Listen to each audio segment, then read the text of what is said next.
नमस्कार मित्रों, जोहार। मैं दीपक कुमार DRGP1 नया चैनल पर आपका स्वागत करता हूं एक नए खबर के साथ।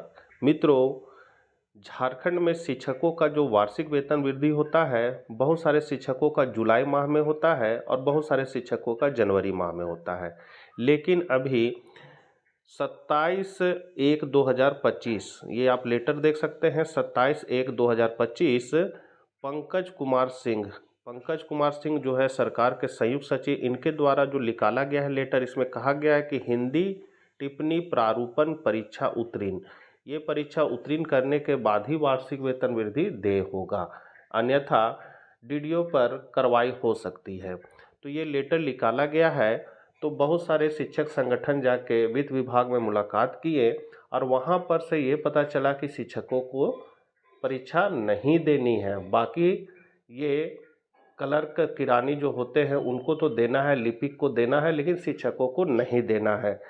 और उसके बाद फिर पुनः एक पत्र जारी किया गया है। इस पत्र पर मैंने वीडियो पूर्व में बनाया भी था और पेपर में भी आया था कि झारखंड संयुक्त शिक्षक संघ मोर्चा ने जाकर मुलाकात की थी, उस पर चर्चा हम लोगों ने किया था। अभी जो करंट लेटर आया है उसी पर हम लोग इस वीडियो में चर्चा करेंगे। तो इसका विषय आप देख सकते हैं, 27/1/2025 का लेटर है। सरकारी सेवकों द्वारा बिना हिंदी टिप्पणी प्रारूपण की परीक्षा उत्तीर्ण वार्षिक वेतन वृद्धि स्वीकृत करने तथा पेंशन आदि लाभ प्राप्त करने के संबंध में। पूरा बात यहाँ डिटेल में लिखा हुआ है कि निर्देशानुसार उपयुक्त विषय के संबंध में कहना है कि हिंदी टिप्पण प्रारूपण परीक्षा नियमावली 1968 के आलोक में चतुर्थ वर्ग के कर्मियों को छोड़कर शेष सभी कर्मियों को हिंदी टिप्पण प्रारूपण परीक्षा अथवा हिंदी लिखने पढ़ने की परीक्षा उत्तीर्ण हुए बिना वार्षिक वेतन वृद्धि की स्वीकृति नहीं दी जा सकती है।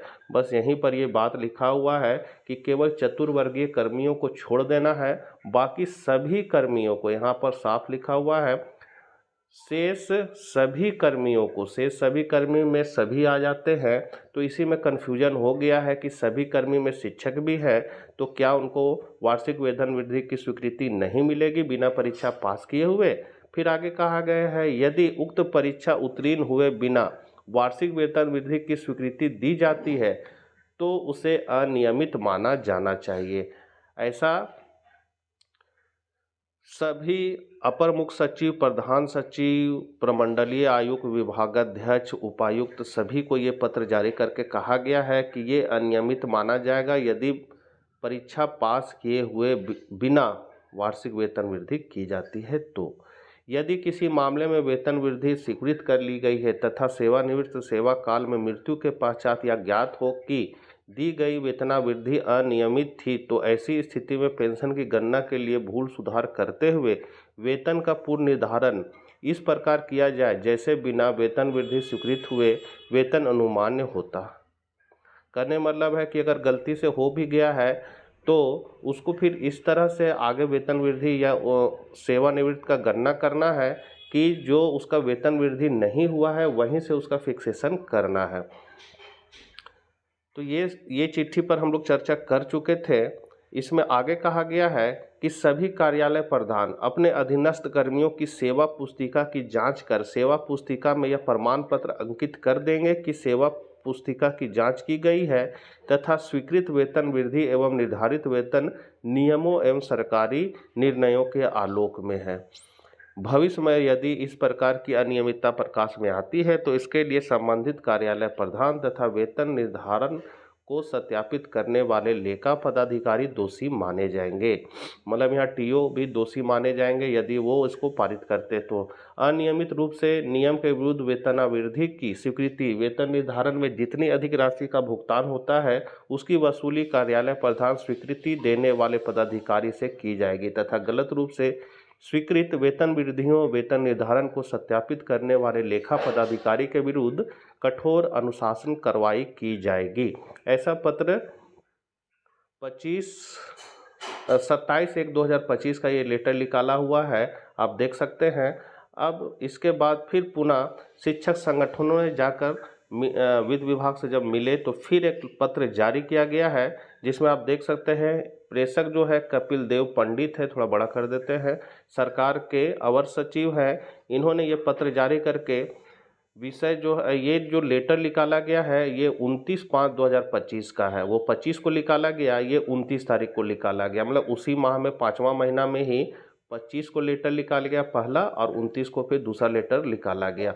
और इसमें उसी लेटर का यहाँ प्रसंग दिया गया है, विभागीय पत्रांक 27/1/2025 का ये प्रसंग दिया गया, मतलब उसी लेटर पर। और इसमें साफ कहा गया है, यहाँ इसी को हम लोग को ध्यान से देख लेना है। कहा गया है, महाशय निर्देशानुसार उपयुक्त विषय के संबंध में कहना है कि हिंदी टिप्पण प्रारूपण परीक्षा नियमावली 1968 के आलोक में चतुर्थ वर्ग के कर्मियों को छोड़कर शेष सभी कर्मियों को हिंदी टिप्पण प्रारूपण परीक्षा अथवा हिंदी लिखने पढ़ने की परीक्षा उत्तीर्ण किए बिना वार्षिक वेतन वृद्धि की स्वीकृति तथा पेंशन आदि लाभ प्राप्त करने के संबंध में प्रासंगिक परिपत्र निर्गत है। उक्त क्रम में विभिन्न संवर्गों के परिप्रेक्ष्य में प्रासंगिक परिपत्र द्वारा निर्गत दिशा निर्देशों के लागू होने के संबंध में मार्गदर्शन अपेक्षित है। परिपत्र में उल्लेखित हिंदी टिप्पण प्रारूपण परीक्षा नियमावली 1968 में यह प्रावधान है कि पहला, प्रत्येक सरकारी सेवक अर्थात चतुर्थ वर्ग से भी, मतलब चतुर्थ वर्ग को छोड़कर, जिसे अपने कर्तव्य संपादन के दौरान हिंदी लिखने व पढ़ने की जरूरत होती है, को हिंदी लिखने पढ़ने की परीक्षा उत्तीर्ण होना, अन्यथा वार्षिक वेतन की स्वीकृति नहीं दी जाएगी। उसके बाद यहाँ देख रही घेरा में साफ लिखा हुआ है, यहाँ पर ये घेरा में जो साफ लिखा हुआ है इसमें कहा गया है किंतु यदि संबंधित कर्मी हिंदी के साथ प्रवेशोत्तीर्ण होगा, मतलब प्रवेशोत्तीर्ण यहाँ पर मैट्रिक परीक्षा से लगाया जा सकता है जो हिंदी से उत्तीर्ण किए हुए हैं, या फिर लगाया जा सकता है कि जब हम लोग कंपटीशन एग्जाम नौकरी का दिए होंगे तो हिंदी में पास किए होंगे, ये भी हो सकता है। अब आपको क्या लगता है कमेंट बॉक्स में ज़रूर बताइएगा, मैं इसमें थोड़ा कंफ्यूज हूँ। तो संबंधित कर्मी हिंदी के साथ प्रवेशोत्तीर्ण होगा तो उसे हिंदी पढ़ने लिखने की परीक्षा उत्तीर्ण करना अनिवार्य नहीं होगा। देखिए यहाँ साफ कह दिया गया है कि जो कर्मी हिंदी के साथ प्रवेशोत्तीर्ण होगा उन्हें हिंदी लिखने पढ़ने की परीक्षा उत्तीर्ण करना अनिवार्य नहीं होगा। तथा दूसरा यहाँ कहा गया, प्रत्येक सरकारी सेवक को जिसे अपने कर्तव्य संपादन के दौरान टिप्पण प्रारूपण लिखने की जरूरत होती है। टिप्पण प्रारूपण जो लिखते हैं वो लिपिक लोग लिखते हैं, किसी चीज़ का नोट बनाते हैं, फिर डीओ से साइन करवाते हैं और फिर उस पर लेटर जारी होता है। तो यही कहा गया है कि प्रत्येक सरकारी सेवक को जिसे अपने कर्तव्य संपादन के दौरान टिप्पण प्रारूपण लिखने की जरूरत होती है उसे हिंदी टिप्पण प्रारूपण परीक्षा पास होना अनिवार्य है, अन्यथा वार्षिक वेतन वृद्धि की स्वीकृति नहीं दी जाएगी। तो यहाँ पर ये चीज़ क्लियर कर दिया गया है कि शिक्षकों को जो है वो ये परीक्षा पास करना अनिवार्य नहीं है। फिर अगर हम लोग नियमावली की बात करते हैं, फिर यदि यहाँ नियमावली में भी आप देख सकते हैं, यहाँ पर भी साफ कहा गया है कि राजभाषा विभाग, यहाँ पर देखिए साफ कहा गया है, ये एक शिक्षक मित्र द्वारा दिया गया था कि राजभाषा विभाग ने प्राथमिक मध्य माध्यमिक विद्यालयों के शिक्षकों सहायक शिक्षकों के कर्तव्यों पर विचार कर यह निर्णय लिया है कि चूंकि इन्हें कार्य संपादन में हिंदी में टिप्पणी लिखने प्रारूप का प्रतिवेदन प्रस्तुत करने की आवश्यकता नहीं होती है, अतः उसके लिए इस परीक्षा में सम्मिलित होने और उत्तीर्ण होने की आवश्यकता नहीं है। यहाँ पर साफ कर दिया गया है कि प्राथमिक हो, मध्य हो, चाहे माध्यमिक विद्यालय के शिक्षक हो, सहायक शिक्षक हो,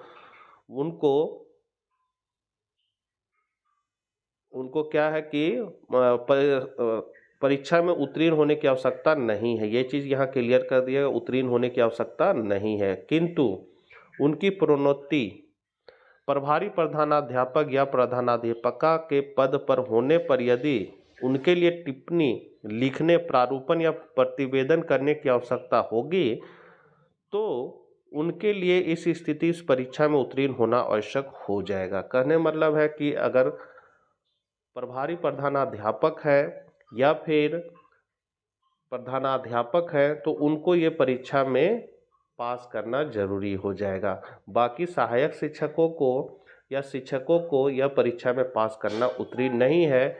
ये शिक्षा सेवा संहिता में लिखा हुआ है, इसी को मैं यहाँ दिखा रहा हूँ आप लोगों को। देख सकते हैं यहाँ साफ लिखा हुआ है। तो इस तरह जो रांची जिला में डीओ-डीएससी ने जो पत्र जारी करके कहा है कि वार्षिक वेतन वृद्धि नहीं होगी, तो वो गलत है, पूरी तरह से गलत है। यदि ऐसा वो करते हैं तो सीधे कोर्ट का ही रास्ता अपनाना चाहिए। कहे कि यहाँ पत्र तो साफ कह रहा है कि शिक्षकों को ये परीक्षा उत्तीर्ण करने की आवश्यकता नहीं है। तो मिलते हैं मित्रों नेक्स्ट वीडियो साथ, तब तक आज्ञा दीजिए। जय हिंद, जय भारत।